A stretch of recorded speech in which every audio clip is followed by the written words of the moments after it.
It was the kind of Friday afternoon that made even the most patient souls tap their feet a little faster. At the Western Union Bank branch in downtown Chicago, the line of customers stretched from the teller counters all the way to the front door.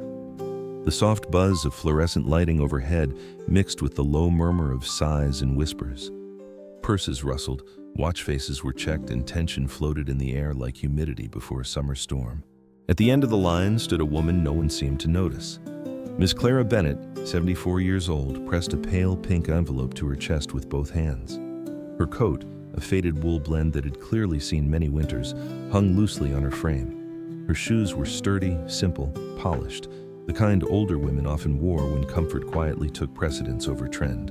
Her eyes, still sharp behind large, wire-framed glasses, scanned the room slowly, cautiously. She didn't appear upset or even impatient, just quiet, as if she was used to waiting her turn, as if she was used to being overlooked. Clara had been coming to this bank for over 30 years, the same address, the same account. She had raised 2 children and seen 5 grandchildren through school, all while teaching generations of kids to fall in love with books. She was proud of her independence, proud that she still handled her own bills, still balanced her checkbook by hand, and still clipped coupons, even if her kids said she didn't have to anymore. But lately, she'd noticed something strange. Little deductions, odd fees that weren't there before. First $4.75, then $6.50, then nearly $20. Small amounts maybe, but they added up. And when you live on a fixed retirement check, every cent has a name: rent, utilities, groceries, bus fare.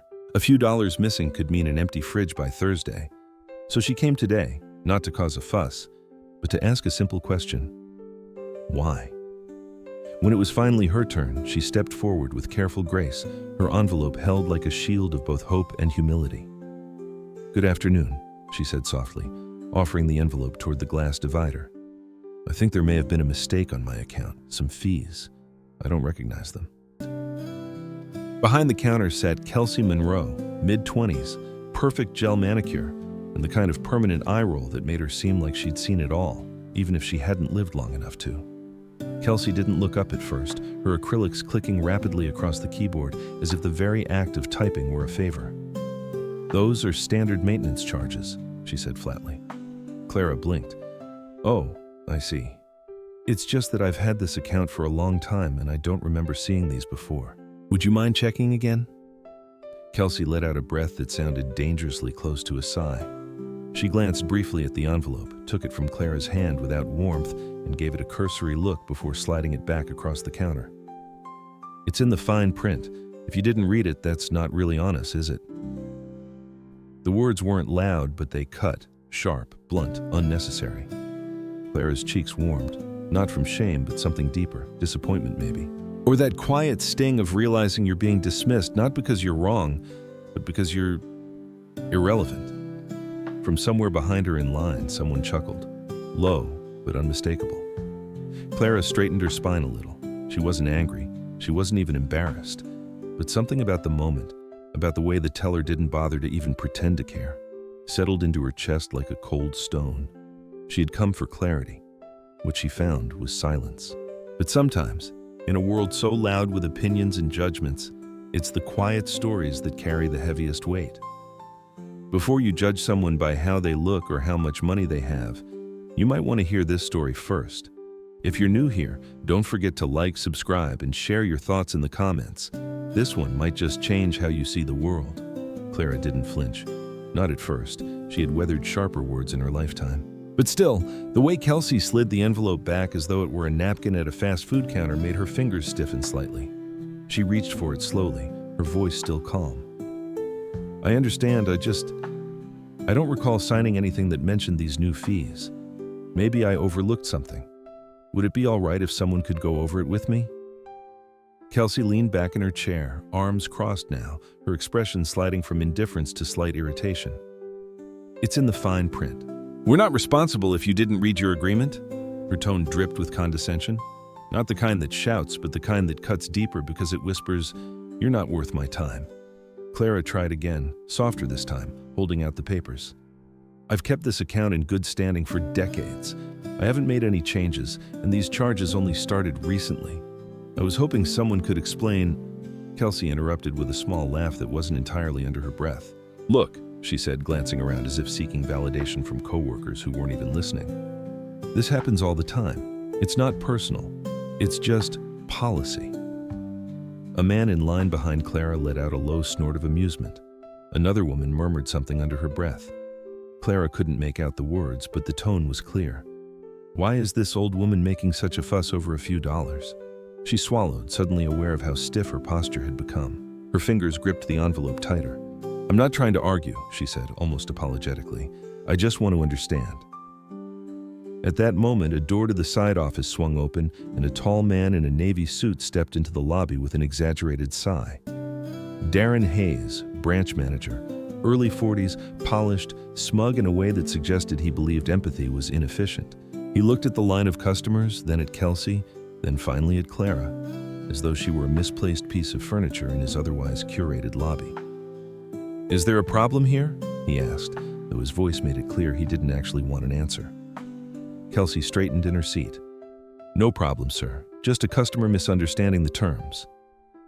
Darren offered Clara a tight-lipped smile that never reached his eyes. "Ma'am, we have standard policies. If you don't maintain the minimum balance, fees are automatically applied. There's nothing we can do about that." Clara nodded slightly, trying to keep her voice steady. "I understand, but I've never had an issue before. I've always maintained what I was told was the minimum. Something seems to have changed recently," and Darren raised a hand mid-sentence, a rehearsed gesture of authority cloaked as professionalism. "What's in the system is in the system," he said flatly. Then, with a slight lean forward and a voice loud enough to carry through the lobby, he added, "If you can't afford the fees, maybe this isn't the bank for you." The room fell silent. The words didn't echo, but somehow they lingered in the air like smoke after a candle has been snuffed out. Clara stood perfectly still. The envelope trembled in her hand ever so slightly, but her shoulders didn't slump. She didn't raise her voice, she didn't cry. But something inside her cracked. Not loudly, not visibly. Just enough. She had taught children how to read, how to think critically, how to be kind. She had spent a life building a legacy that couldn't be measured in account balances. And here she was, being publicly shamed for questioning a fee.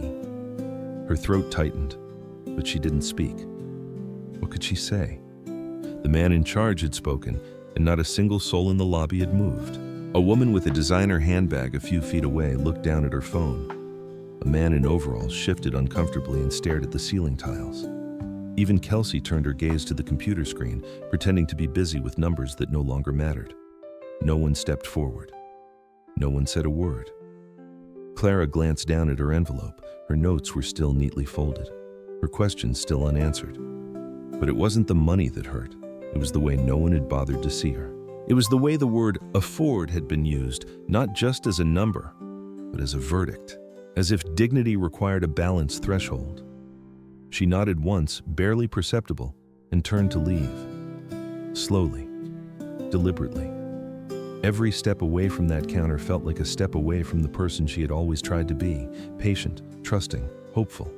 She had not raised her voice. She had not demanded more than understanding. And yet somehow, she had walked away with less than she came in with. But not all stories end where they begin. Some, you'll see, are only just gathering the silence before the storm. Just as Clara reached for the door handle to leave the bank in silence, a voice, deep, clear, unmistakably firm, cut through the stagnant air like a sudden gust of wind. "Why are you speaking to her like that?"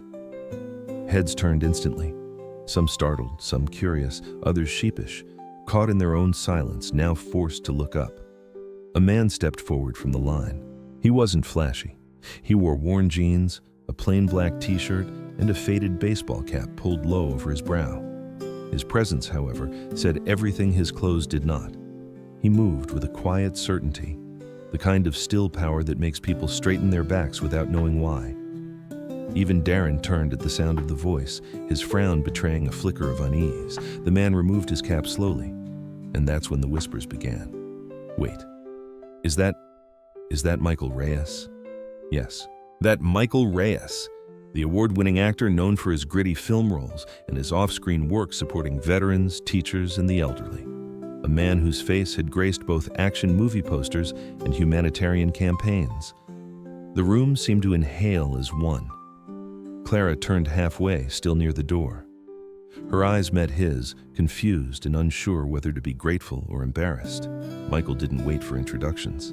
His tone was calm, not confrontational, but firm, like someone who was used to holding truth in one hand and accountability in the other. "I asked a question," he said, facing Darren now. "Why did you speak to her like that?" Darren blinked, then gave a forced smile that barely concealed his rising discomfort. "Sir, this is a private customer matter. I assure you, we're just following policy." Michael nodded slowly, as if considering that. "Policy," he echoed. "You sure this is about policy, or just a convenient excuse to humiliate someone who asked a fair question?" Darren's jaw tightened. "With all due respect, Mr. Reyes, this doesn't concern you." Michael took a step closer to Clara, then turned to Kelsey behind the counter.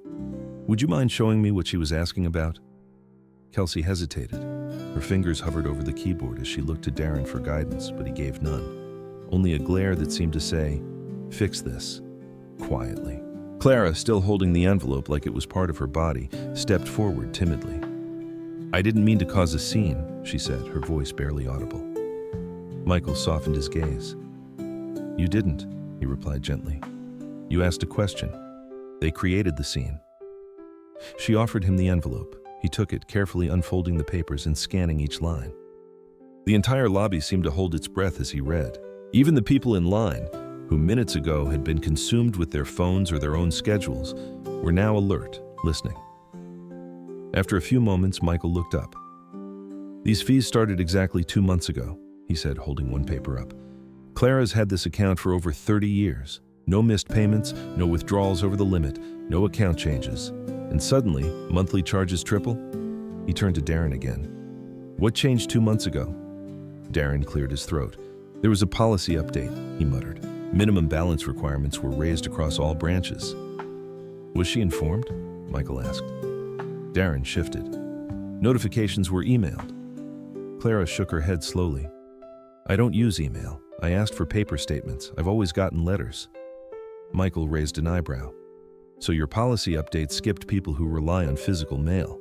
That sounds less like an oversight and more like a strategy." Kelsey's posture shrank visibly behind the glass. Someone in line whispered, "He's got a point." Michael turned toward the waiting customers. "Has anyone else here seen new charges lately, especially in the last couple of months?" There was a moment of silence. Then, a man in a mechanic's uniform raised his hand halfway. "I thought it was just me." A young mother bounced a toddler on her hip and nodded. Mine went up too. An older couple, sitting near the window, looked at each other, then slowly raised their hands together. More hands followed, one by one, until nearly half the room had admitted, silently, solemnly, that Clara wasn't the only one. Michael held up the envelope like it was evidence in a courtroom. "This isn't just about one account. This is about a pattern. And it looks like that pattern targets the people least likely to challenge it." His voice remained low, but the weight of his words filled the space like thunderclouds. Elderly customers, people on fixed incomes, people who rely on paper mail, people who, when they ask for help, are told they don't belong here. Darren stepped forward, his face pale. "Now wait just a second. You don't understand how these things work," Michael interrupted with a calm so sharp it felt like steel. "I understand perfectly. I understand that Clara came here with a question, and instead of an answer, she got a public dismissal." He looked directly at Darren now. "What you said to her? Maybe this isn't the bank for you? That wasn't policy. That was arrogance." Silence, real silence, not the kind built on boredom or waiting, the kind that settles in when truth is spoken aloud and everyone knows it's true. Michael turned back to Clara. "Would you mind if I took a closer look at your account, just to make sure nothing else was overlooked?" Clara nodded, stunned. "Please. If it's not too much trouble." Michael gestured toward the counter. "Pull it up," he said to Kelsey. "Let's all take a look." Darren opened his mouth to object, but hesitated. The phones were out now. Customers were recording. A teenager near the back of the line had his screen pointed right at them, red light glowing. It was too late for damage control.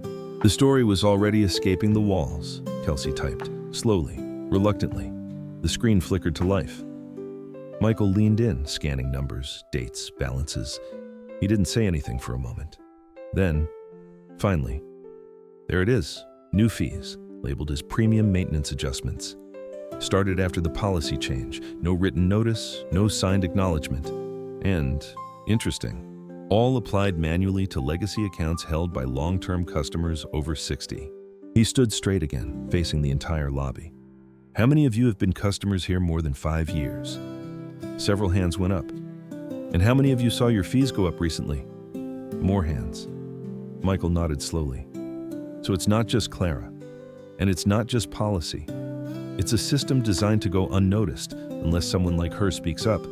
His eyes landed back on Darren. You told her she didn't belong here, but maybe the question is whether you do.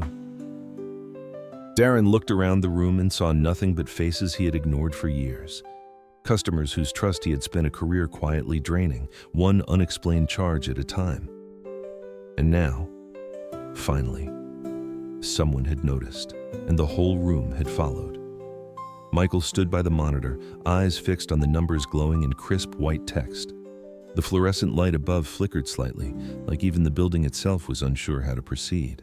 Let's walk through it, he said, calmly but deliberately, line by line. Kelsey's hands trembled slightly on the keyboard as she navigated Clara's transaction history. There they were, the fees listed as premium maintenance adjustments, applied with robotic regularity for 2 months straight. Each one a tiny wound, unnoticed at first, but together carving away at Clara's balance like water against stone. Michael pointed. Those charges weren't there before, and they don't match anything in your previous statements. Would you agree? Kelsey glanced nervously at Darren before giving the smallest nod. Yes, sir. And who approved them? Kelsey swallowed. They were part of a policy shift. Management flagged certain accounts for update. Michael turned to Darren now. So you knew. You approved this. Darren, red-faced and clearly sweating, took a step forward. Look, we follow corporate direction. Michael raised a hand gently, not to silence him, but to hold up a mirror.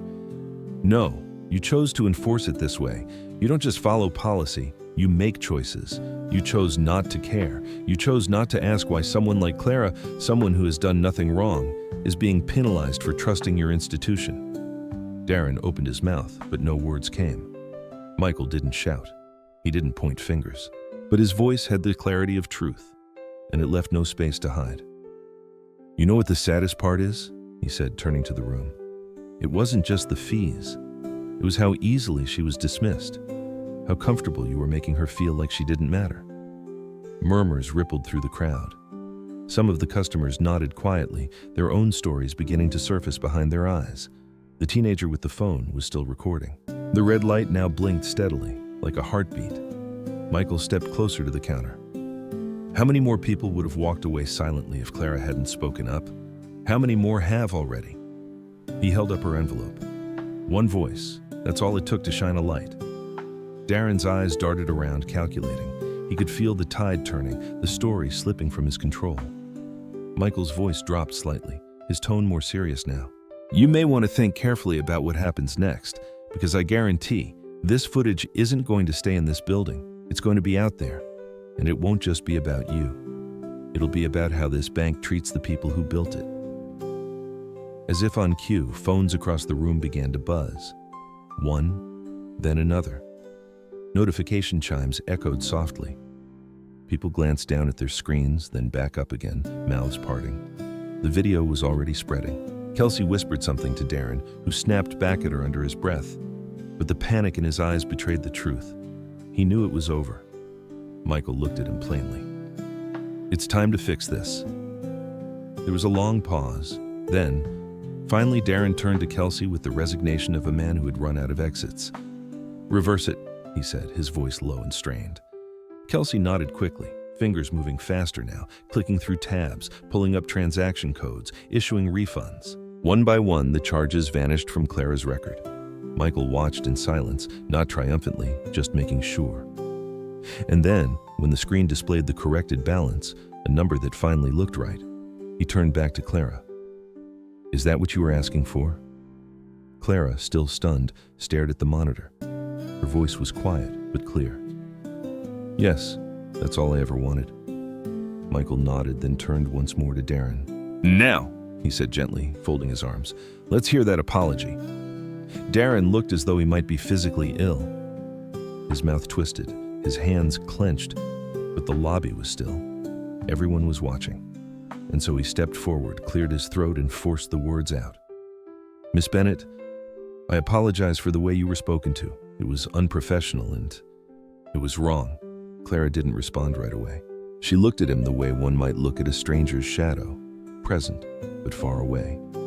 Then she took a small breath and said simply, "I don't need you to feel sorry for me. I just needed someone to care enough to look." The words hung in the air like poetry. And for the first time that day, the bank lobby was filled with something other than tension. It was respect. Silent, settling, collective. Michael gave a small nod of acknowledgement, not to Darren, but to Clara.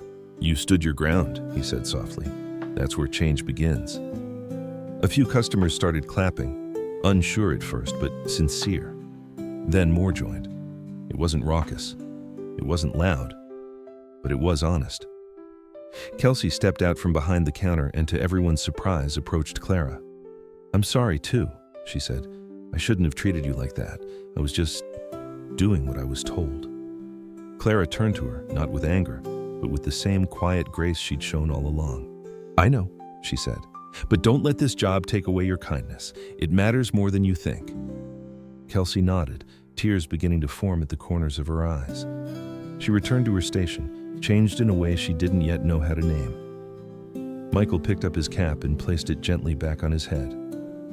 "Looks like you've got this from here," he said to Clara with a soft smile. She nodded slowly, something light flickering behind her glasses. Not pride exactly, not relief. Maybe healing. As Michael turned to leave, the teenager filming called out, "Yo, man, you just saved this lady's life." Michael paused at the door, then turned and smiled. "No," he said. "She saved her own. I just made sure you all saw it." And then he walked out. No dramatic exit, no spotlight. Just a man who showed up when it mattered most. The door closed behind him, but the message stayed. The video didn't just spread, it erupted. By that evening, clips of the confrontation were circulating across Facebook, X, formerly Twitter, and Reddit. The teenager who recorded it captioned the footage, "She just wanted a fair answer," and they tried to shame her for it, until he showed up. Within 24 hours, the story was being covered by local news. By 48, it was national. Talk shows picked it up. Morning anchors replayed the moment Darren Hayes said, "Maybe this isn't the bank for you," and the world collectively winced. Then they replayed the moment Michael Reyes stood beside Clara and said, "You don't just follow policy, you make choices." And the world nodded. People online didn't just react, they responded. They shared stories of their grandparents being overcharged. They wrote about being dismissed at banks, hospitals, schools, all because they were too quiet, too old, too humble, too invisible. It wasn't just a viral clip, it was a mirror. And in that reflection, people recognized the injustice, not just against Clara, but against anyone who's ever been made to feel small for simply asking for help. By the end of the week, Western Union Bank had issued an official statement. "We are conducting an internal investigation and reviewing all recent fee policies related to long-standing and senior account holders. We are committed to regaining public trust." What they didn't say publicly, but quietly confirmed through an unnamed source, Darren Hayes was removed from his position. Kelsey Monroe was placed under review. To her credit, Kelsey came forward during the internal interviews and admitted what many suspected, that she'd been instructed to apply the fees without question and to prioritize high-balance customers over what management called non-growth accounts. She didn't defend herself, but she did tell the truth, and that perhaps was the first honest act in that branch in a long time. As for Clara, she didn't follow the news too closely. She didn't have social media. She didn't want to relive the moment over and over. What mattered to her had already happened. She had been heard. A few days later, as the headlines moved on to newer stories and the internet spun its next viral outrage, Clara sat at her modest kitchen table in her small apartment on the south side. The sun filtered through the window above her sink. The air smelled faintly of lavender and warm toast. The kettle on the stove whistled softly, not quite ready to boil. Among her usual stack of mail, a utility bill, a community flyer, an AARP newsletter, was a padded envelope she didn't recognize. The return address was a film studio in Los Angeles. Curious, Clara opened it carefully, peeling back the seal with her fingernail. Inside was a single cream-colored card, handwritten in black ink. It read, "Ms. Bennett, you didn't need me to speak for you. You had the strength all along. You just needed a reminder. Hope this makes you smile today. Michael Reyes." Tucked beside the note was a signed photo of Michael, but not the kind found at fan expos. This one was personal, just his first name, and beneath it the words, "To Clara, for standing taller than anyone in the room." Underneath the photo was something else, an invitation printed on thick linen cardstock, embossed in gold. "You are cordially invited as a VIP guest to the Michael Reyes Foundation Gala for Community Justice, Los Angeles, April 15th. Clara read the note again, then a third time. Her hand rested lightly on her chest. She didn't laugh. She didn't cry. But for the first time in a long time, she smiled. Not out of politeness or habit, but from that quiet, glowing place that only lights up when someone sees you for who you really are. It wasn't about the money.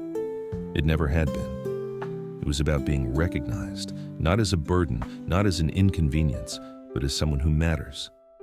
And now, someone had told her that. In writing.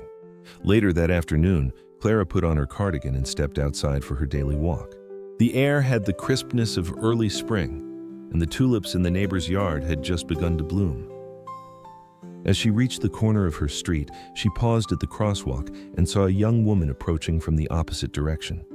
The woman carried grocery bags in one hand and gently guided an elderly man with the other, helping him step safely off the curb.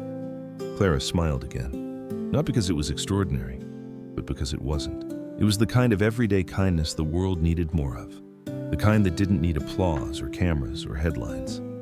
Just heart. She waited for them to pass, then continued her walk, the breeze tugging softly at the corners of the invitation tucked in her coat pocket. This wasn't just the end of a story, it was the beginning of a shift, not in systems, not in policies, but in people, in what they chose to see, in who they chose to stand beside. Somewhere in a crowded bank, someone else might be speaking up. Somewhere on a sidewalk, someone else might be lending an arm. Somewhere in a comment section, someone might read Clara's story and whisper to themselves, "Maybe I'd have done the same."